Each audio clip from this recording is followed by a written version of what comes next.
Quick word of advice.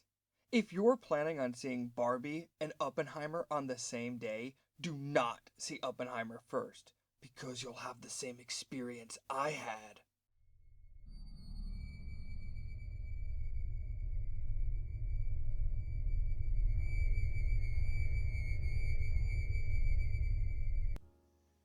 It's really no surprise to me that both Barbie and Oppenheimer dominated the box office last weekend, and will continue to do so for the upcoming weeks. Both movies were always going to be successful on their own. After all, Barbie had one of the greatest marketing campaigns I have ever seen a movie have. There were Barbie commercials, toys, posters, even a freaking Xbox. My name's Barbie, and I need you to help me solve the mystery of the carnival caper.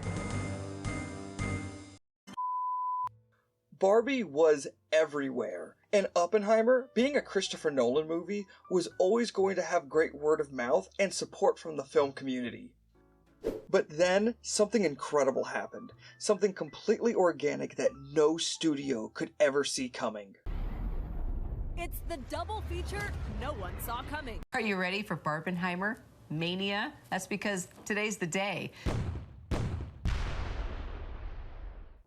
This was a marketing team's wet dream. We, the internet, memed Barbenheimer to a huge success, literally breaking box office records in the process. And while many online just see this as a meme or a fun day in the history of cinema, I see this more as a moment, a defining moment in Hollywood. Because, let's be honest, 2023 has been a disaster. So many major movies have flopped this year, and the blame can be pointed directly at the studios. We, the internet, still want to go to the movies.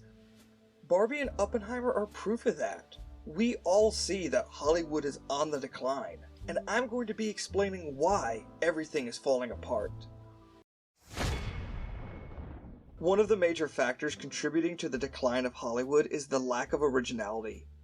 Film studios often rely heavily on sequels, remakes, and adaptations, favoring safe bets over the risky, innovative projects. These studios relying on these established franchises have stifled new storytelling ideas and opportunities. I think one of the reasons that Oppenheimer has been a huge success is that it is something fresh and new. But let's be honest, if Christopher Nolan's name isn't attached to Oppenheimer, I don't know if this movie even gets greenlit. At the end of the day, it's about making as much money as possible, which is the second issue going on in Hollywood right now. Hollywood's increasing focus on profit margins has only been detrimental to cinema. These big budgeted productions, like the MCU, are often prioritized to attract a broader audience, leading to very formulaic storytelling and predictable plotlines. Unfortunately, this means that you cannot cater to a targeted audience. You're trying to cater to everyone. This leads to really safe storytelling, or a formula that you use on every single movie with very predictable plot lines. How many times is Marvel going to remake Iron Man 1? Obviously, this approach has worked wonders for the MCU, but recently there's been a huge shift with the audience. Marvel movies like Ant-Man the Wasp are now starting to underperform in the box office, and Marvel's safe approach is no longer cutting it for us. As a result, many films end up feeling more like products than genuine pieces of art. Whether or not you liked Barbie and its message, there's no denying that it had a targeted audience, and because of that, it was able to lean in and be its own unique film. As a result, I think Barbie's one of the most fun movies of the year, because it wasn't catering to everyone, it was catering to its targeted audience. It felt different and unique. You have them at the ready. Dark ones are great because they can hide your sadness. I think as more time goes on, the safer movies are not going to be rewarded as much as they were pre-COVID. Hollywood hasn't always been quick to adapt, And with the rise of digital media and the internet, viewers have more options than ever before.